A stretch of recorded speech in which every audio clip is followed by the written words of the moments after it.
Afternoon, everyone. I'm Steve Altman from Office of Water Resources here in Springfield. We're going to have a brief presentation today about the Lake Michigan Water Allocation Program. We'll give you an overview similar to what we did back in October, but we're also going to have considerations for participation, which Jay Kesson in our Chicago office will go over. I've got you all muted for right now and your video turned off. To save bandwidth for everybody who may attend the call. If you have any questions during the presentation that our guys are going to be given, just please put them in the chat window, and I will be asking each one of the panelists a question at the end. So with that said, I'm going to go ahead and start sharing my application here for the presentation that we have. Okay. Okay, do a slideshow.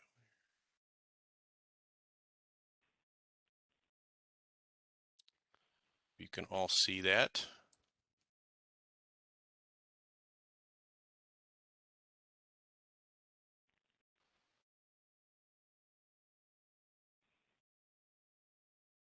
Okay, with that said, we'll go ahead and I'm going to go on here and I'm going to unmute Director Wobig here. And Lauren, you're free to go. All right, thank you, Steve, and good afternoon, everybody, and thanks for joining us this afternoon for an overview of the Lake Michigan Water Allocation Program. And even though we did one of these in October, its orientation or its focus was really on those that are already receiving a Lake Michigan water allocation as granted by the state of Illinois through the Department of Natural Resources. This program today is really focused on looking at that program from the perspective of those that are thinking of coming into the family, if you will. So as Steve mentioned, I'm Lauren Wobig. I serve as the director of the Office of Water Resources in the Illinois Department of Natural Resources, and that is the agency that is given responsibility for the state of Illinois to oversee the diversion of water from Lake Michigan and how that's allocated to our various communities and entities in northeastern Illinois. So with that, let's begin. Steve, let's go to the next slide.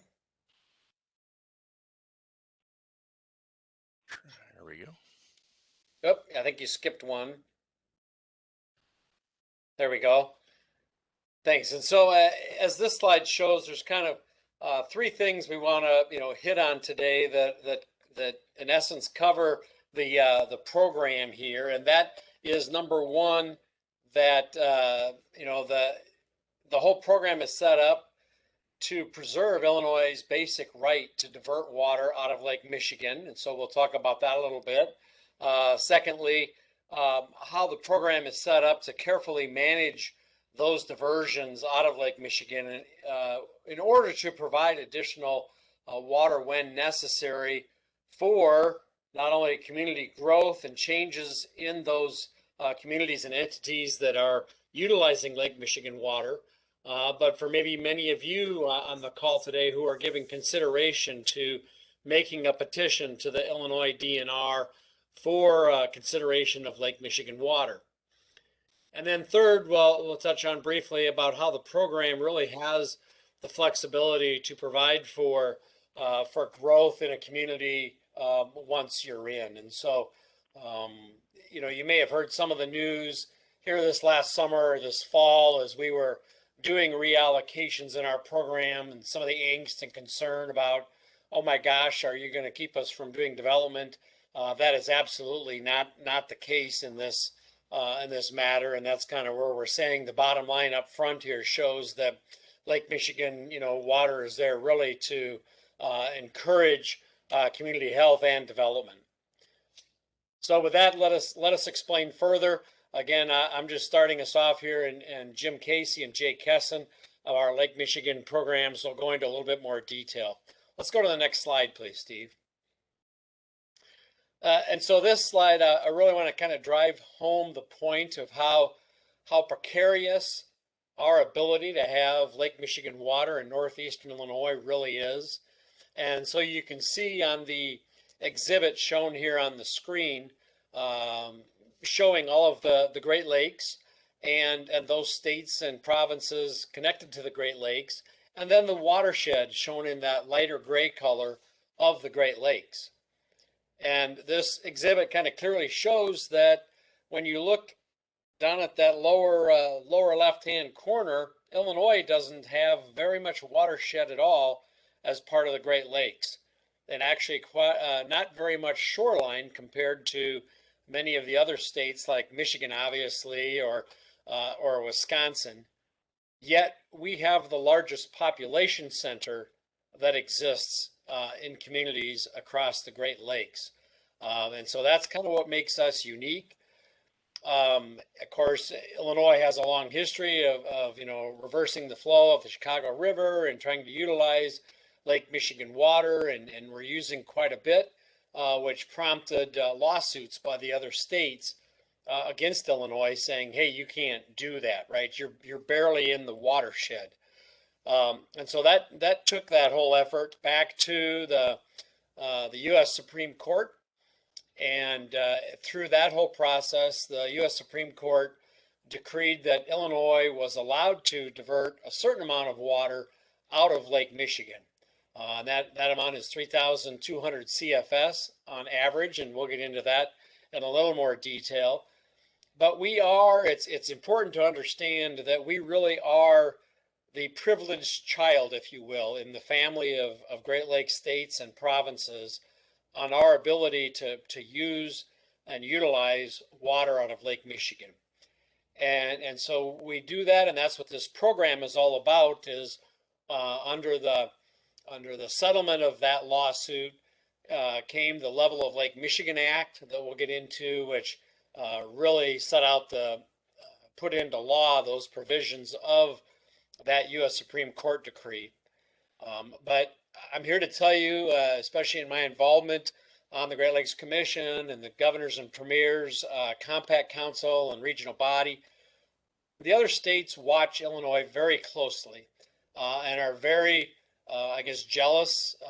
Might be a bit of a harsh word, but for lack of a better word, I guess jealous of our ability to use that water. And in fact, as you've seen in the news in the past, perhaps like Waukesha, Wisconsin, and other communities, what those communities have had to go through in order to try and utilize water out of Lake Michigan or any of the Great Lakes water. It's very expensive, very timely, and in essence requires the approval of all 8 governors of those Great Lakes states for them to get a drop of water. We do not have to go through that same process because we operate under that U.S. Supreme Court decree, and we'll get into that. And so I say all that to really say the other states and the Canadian provinces are watching us very closely and making sure that we are being the best stewards of the water that we are granted as we can, because they will look for any opportunity where we might, drop the ball or mess up to be able to take the state of Illinois back to the Supreme Court and take away our ability to use Lake Michigan water in the first place. So it's key to note as we begin and talk about this program, some of the history and some of the, like I say, the precarious nature by which we get to do that, and that'll kind of drive some of our program activities and why we require what we do and why we operate as we do. And so as the state of Illinois, for those communities that are already utilizing Lake Michigan water, we represent all of those communities. We represent the state of Illinois, and going back to these other Great Lakes states and Canadian provinces to show what we use, how we use it, and how we are doing our utmost to try and be good stewards of that water and conserve that water to the greatest practical extent. So I just wanted to present a little bit of that background before we get into more of the specifics of what it takes to become a member of the family of Lake Michigan water users and how that program works. So with that, I'll turn it back over to Steve to continue the presentation. Thank you.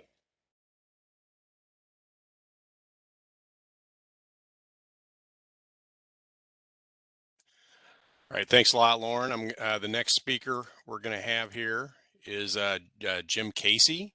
He's going to give a little bit more information on a little bit more detail what Lauren talked about. So with that said, I will go ahead and unmute Jim. So there you should be unmuted, Jim. Hi, my name is Jim Casey. I'm the chief of the Lake Michigan Management Section for the department. As Lauren mentioned, Illinois' Lake Michigan diversion is governed by a 1967 Supreme Court decree. That decree was modified again in 1980, and it limits Illinois' diversion of water from Lake Michigan to 3,200 CFS based on a 40-year running average. The Supreme Court decree is implemented using the Level of Lake Michigan Act, and this act designates the Department of Natural Resources Office of Water Resources as the agency to regulate Illinois' Lake Michigan diversion. Our department uses our Part 3730 rules, allocation of water from Lake Michigan, to implement the Level of Lake Michigan Act. Next slide, please. Illinois' diversion is composed of three components. So it's just not the public water supply, but so the first component is domestic diversion, which is the public water supply that serves. We currently have 217 permittees that serves in excess of 8 million people in the northeastern Illinois area. The next component is direct diversion, and this is water used by the Metropolitan Water Reclamation District to keep the Chicago area water system in a navigable and clean state. And then the third component is the water that runs into the Chicago area water system that's from the diverted, it's basically diverted runoff. And it's the amount of rainwater diverted from Lake Michigan by the reversing of the Chicago River. And then this component alone can be as much as a third of Illinois' 3,200 CFS every year. And the thing about this component is the first two components are relatively stable. We know what they'll be. But the third component, if we have a dry year, that's a good thing. The number is down. We have a wet year, that pushes our diversion number up for that year. Next slide.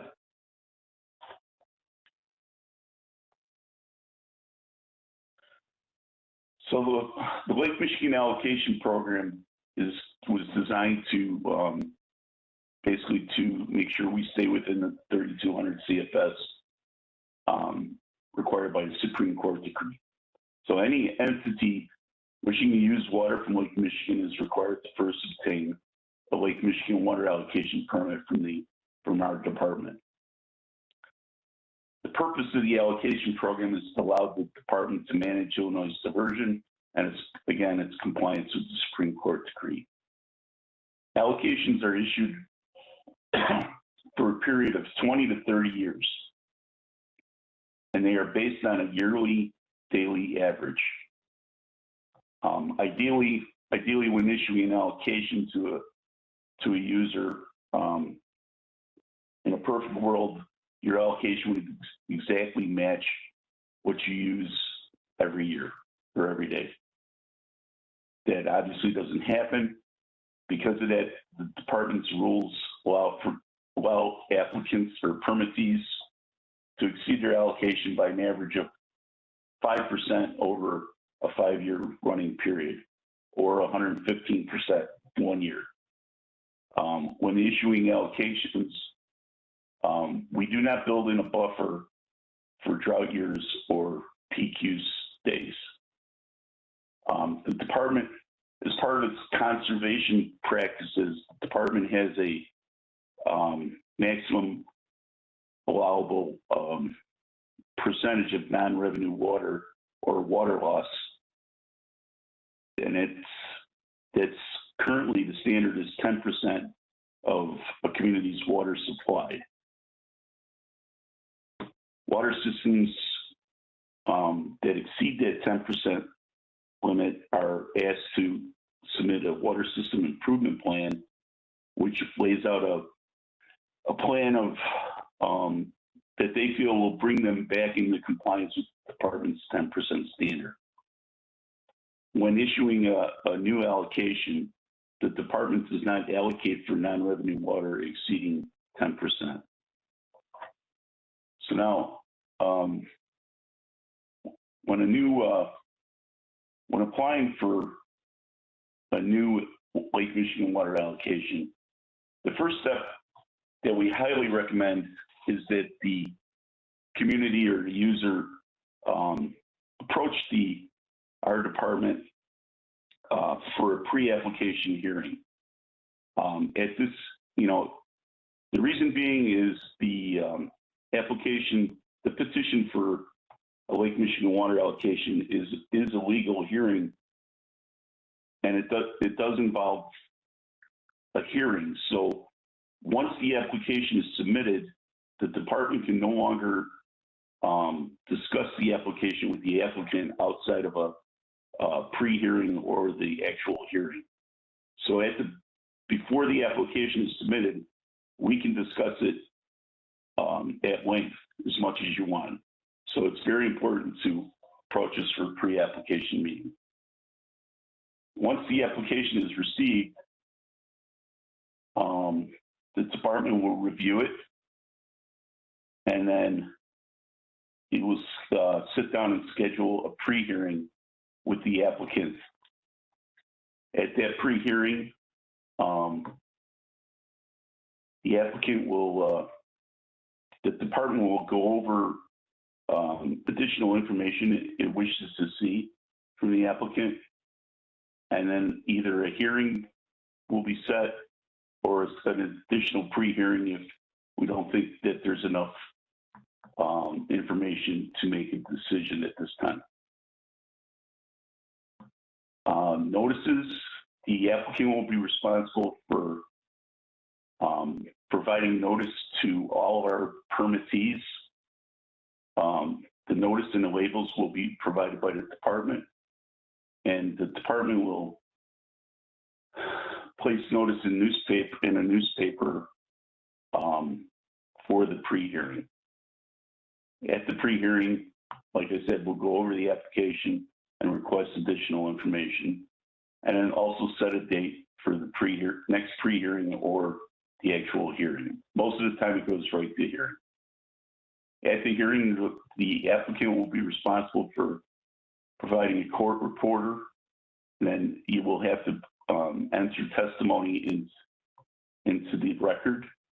The department will ask the applicant a series of questions in order to create a record, which will allow the hearing officer to make a decision on the applicant's petition. Once the hearing is over, and the hearing officer has received the hearing transcript, he will then write an order for either recommending or not recommending that the applicant be issued a Lake Michigan water allocation. Once the order is issued, the department will follow the order with a physical permit. That's it.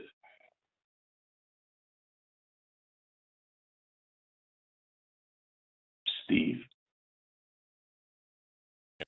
Thanks, Jim. Next part we're going to go on to is the actual mechanics and some of the details that are needed when you have a Lake Michigan water allocation. And I'm going to got an unmuted Jay Kesson. Jay, if you're there, you ready to go? Yes, I am. Thank you, Steve. All right, I'll go ahead and advance the next slide. Okay, very good. So becoming a member of the Lake Michigan family of permittees connects you with a high-quality water source, as well as a group of over 200 permittees that share a responsibility for protecting the state of Illinois' right to divert water from Lake Michigan into the Mississippi River watershed. This responsibility is unique to Lake Michigan water users and requires each permittee to do their part to minimize water waste. Our Part 3730 rules require permittees to implement a conservation program. This conservation program includes reducing water waste by the end user, as well as ensuring that permittees reduce water loss in their water system to a level that is acceptable to the department. The Part 3730 rules require permittees to reduce non-revenue water such that the non-revenue water volume to water supplied volume is less than 10%. A permittee with a water system with a non-revenue water percentage that exceeds this value is in violation of the Part 3730 rules and requires the permittee to develop and implement a program to reduce non-revenue water to less than 10%, as Jim was mentioning earlier. Joliet is currently implementing their non-revenue water reduction plan, and as a condition of their allocation permit, they're required to reduce their non-revenue water from 34.5% in 2019 to 10% by 2030. Now, these conservation plans are reviewed annually by the department, and updates to the plans are made as needed. Next slide, please.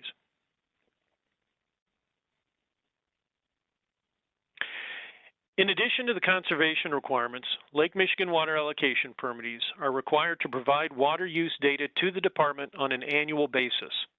This data is provided on a form referred to as an LMO2, and LMO stands for Lake Michigan Order. Now, currently, the data used to complete the LMO2 is developed by performing a detailed water audit using the AWWA's free water audit software, which is based upon the AWWA's methodology referred to as Water Audits and Loss Control Programs, or the M36 manual. Now, I mentioned Joliet as an example earlier. It's important to note that Joliet received an allocation permit that was based solely on its proposed demand. That is, the department has not commented on the state of Illinois' ability to accommodate additional communities within the Joliet region or any other area for that matter. Each community that applies for an allocation is considered individually. Now, Lake Michigan, as it relates to the Illinois diversion, is a limited resource. It is dynamic. Therefore, the decision to become a Lake Michigan water allocation permittee carries with it an ongoing obligation to work closely with the IDNR to allow the IDNR to control and regulate the diversion as conditions within the region change. As mentioned earlier, permittees will be required to implement conservation measures, and they will be regulated under the IDNR. Be sure to take this into account when you're considering the total cost of becoming a Lake Michigan water allocation permittee, as opposed to utilizing other water sources where you have more autonomy. Next slide, please.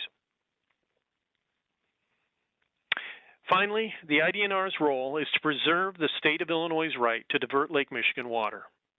By carefully managing the diversion and regulating our permittees, we protect the state of Illinois' right to utilize Lake Michigan water in the near and distant future. Thank you.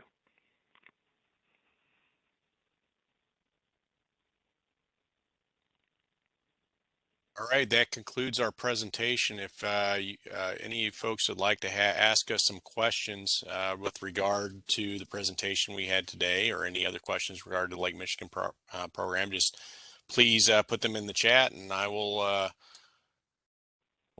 ask the questions to Lauren, Jay, and Jim.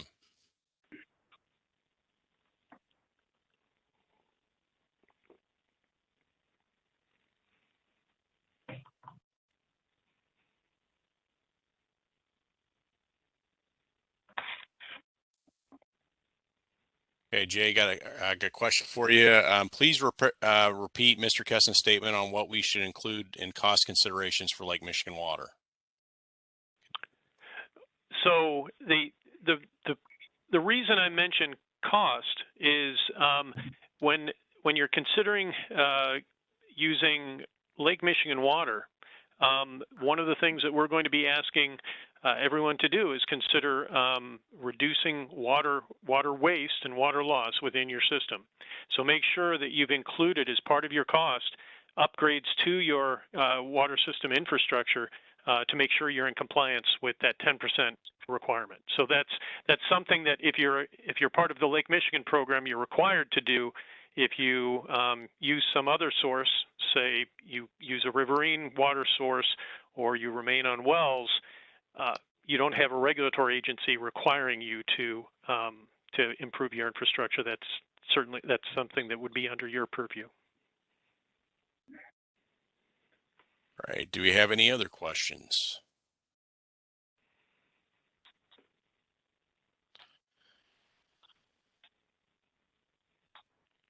I do have a question for you, Jay. Maybe might help some of the folks that are on this call that might be a little bit new to the process. From folks that you've talked to in communities that already have Lake Michigan allocation, about how much time do they devote to the reporting process? Have you got a ballpark on that? Sure. It does vary considerably from community to community, but it is a rather involved effort. This is something that is really it's not a single event where you get you just spend a couple days and put enter a few pieces of data on a form and send it to us. It's really the reporting process is intended to be a year-long ongoing effort in data collection and reviewing that data as it's being collected to make sure that it's accurate, it truly reflects what's going on in the system, and that when you do submit it to us, it's something that we can hang our hat on when, as Lauren was mentioning earlier, we can present it and use it as defendable data with the other states if need be. So it's important not only for us to have accurate data to defend ourselves, but also to make sure that we're truly getting a clear picture regarding how each system is behaving. So to get back to the real point in terms of length of time, many communities are establishing their own what I'll call a water loss control group, and so they get together on a monthly basis and sit down and talk about the data collection effort as it's happening, and work on preparing the data on a monthly basis so that they don't just have to try and figure out what they have at the end of the year. So it can be a rather involved effort. It's weeks and weeks of effort, not just a few days. So I can tell you that on our side, we spend a significant amount of time working with each permittee to make sure that what we receive truly reflects the behavior of their system. Sometimes we'll have up to 9 calls, and those can be hours long in terms of training and reviewing data. So it can be a very, very significant effort, and I don't want to underestimate that in any way.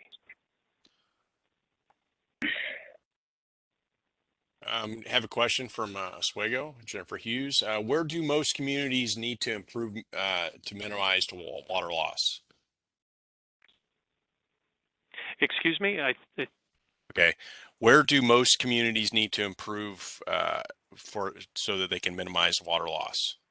I would say that, I mean, we're really most communities are need to focus on reducing physical losses. So this would be their aging water main and appurtenances related to it, your hydrants and valves and such that are leaky. So that's where a lot of the communities are really struggling, because that's a costly endeavor. Still got plenty of time for questions. You got these guys here for a while, so we'd entertain any questions you have. I mean, one thing of note is as Jade mentioned, that aging infrastructure is a big issue for a lot of the communities that are in the Lake Michigan allocation area. Luckily, with the latest infrastructure bill, there is going to be some opportunity for money available for communities to get grants to replace infrastructure. So that's something to be looking out for as well. I mean, a lot of the communities in the area have very similar issues when it comes to aging infrastructure. Next question we have for you, Jay or Jim. How long does a typical application process take from pre-application meeting to permit?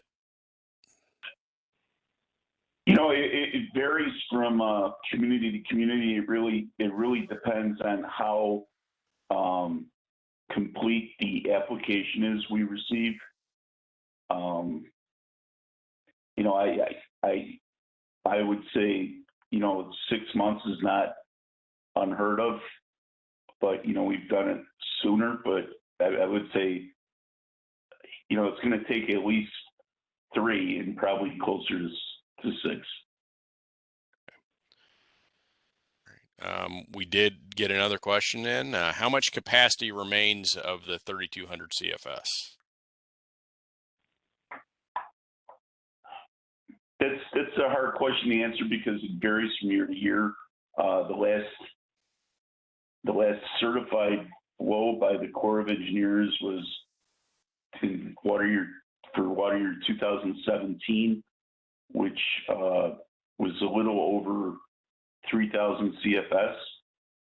So it was like right around 3,040, I believe. So, you know, you can do the math. Okay. But again, it varies from year to year. Yeah, and I'll add that that's really the key there is that it is dynamic. We're not just looking at the snapshot for today. We're looking at, you know, how things are trending over time, and that's why we really do use a 40-year running average. But the things we do today are definitely going to be impacting what happens in the next 10, 15, and 20 years. So that's why we're making sure that everybody's in compliance with their conservation requirements. Okay, next question. What are things communities miss the most in their application? Jay or Jim? There isn't any real common denominator to it. You know, it's just a lot of it can be taken care of by having 1 or 2 pre-application meetings, and then, you know, we can make it perfectly clear what we're looking for. It varies too much to pull out one common denominator.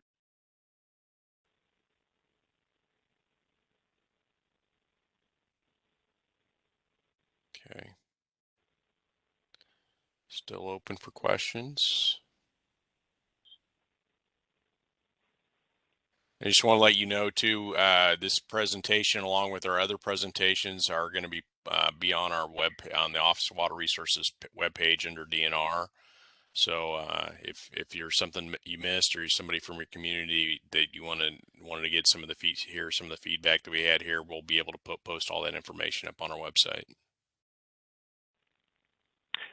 Yeah, this is Jay, real quick, and I wanted to kind of follow up on the question regarding how long it takes to actually prepare the annual data, and just to give folks an idea of our dedication to making sure that the data is high quality and truly reflects the behavior of each and every system. You know, we've performed over 2,500 detailed, reviews of the free water audit software within Northeastern Illinois. We've also conducted nearly 1,000 one-on-one education and outreach sessions with our permittees.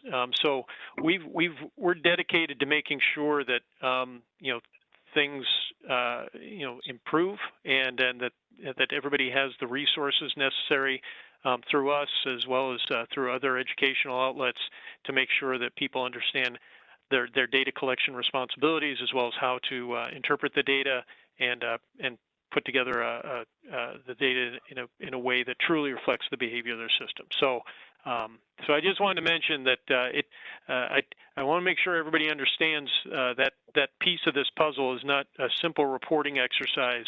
It's truly it's almost a lifestyle that you have to adopt for collecting your data and making sure that it is prepared in a way that is acceptable to the department. Okay, well, it looks like we got another question in here, Jay. With a growing municipality, how do you handle volume limitation? Is there a penalty for overusing your allocation? We, as a department, we don't,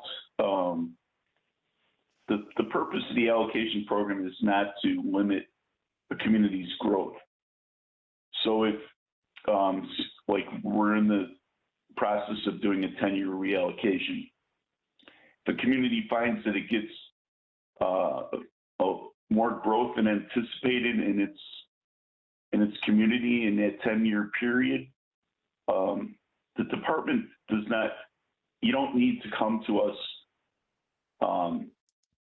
for a reallocation. It would be decided by us if we thought you needed to come in. There is, we have the ability to assess a penalty. I'll tell you, in the 30 years I've been doing it, we have never assessed a penalty to a community for going over their allocation. Part of the reason is we're the one giving out the allocation. So if we made an error in calculating your future growth, well, part of that's on us. So I don't think it should be a concern for communities using Lake Michigan water. We're there to work with you, not work against you. Thanks, Jim. One of the things that I think both Jim and Jay could tell you is that probably outside of what Jim just talked about with the allocation, the one thing to really remember is that if you're a community receiving Lake Michigan water, you do have a responsibility to provide the Office of Water Resources with the data that we can track to see how much you're using and how much water loss you do have, and that could be something that we've had some anecdotal issues in the past with communities being resistant to provide the information. I don't know if there's anything you wanted to add to that, Jay. No, I think you summed it up well. That we've historically had some issues with people not only being resistant, and late to submit, but some that just flat out have refused, and that makes our job just that much harder. So I would encourage anybody that's thinking about becoming a permittee, make sure that you commit early on to making sure that you're going to have high quality data collection and commit to getting the data to us when it's due. And each year it'll be due in the first week or two of January. We have kind of have a question here. Is the municipality billed for actual gallon use or a flat rate of highest month average? I'll let you, Jay, you take this question. We have nothing to do with how you bill water. I mean, we're not. You're not sending us. We're not billing you for the water you use. So, billing is how a community decides to bill is up to them.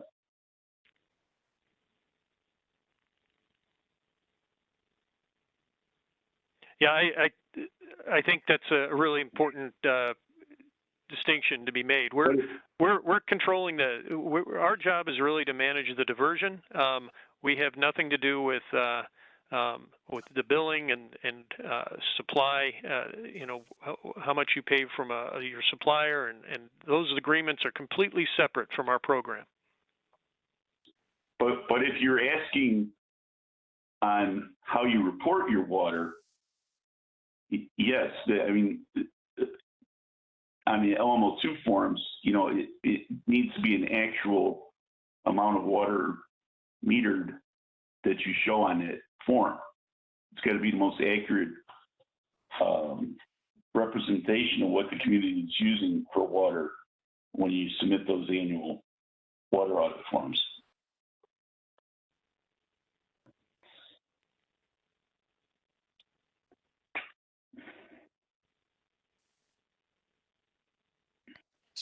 get any more questions here? Mike says thanks. He was referring to billing. It is a pretty common question that we get. I mean, making sure this is not uncommon, kind of uh, looking at what your contract is with whoever you're getting your water in and your allocation, which we recommend that you keep the numbers separate. Don't use your allocation if, as you know, for your in your contract, it has been an issue. We've advised that it has been an issue with other communities in the past, which is, you know, OWR has no input when it comes into your contract with the water supplier.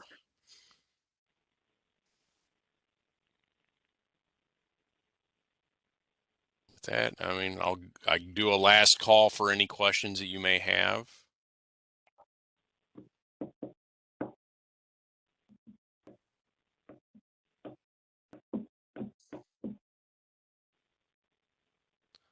Okay.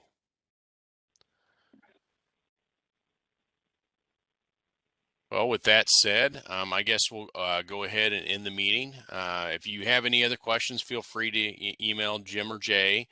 We are going to have another meeting on Thursday, same time. You should have been sent a link as well. So we appreciate everybody attending the call today, and if you look forward to working with you in the future. So thank you.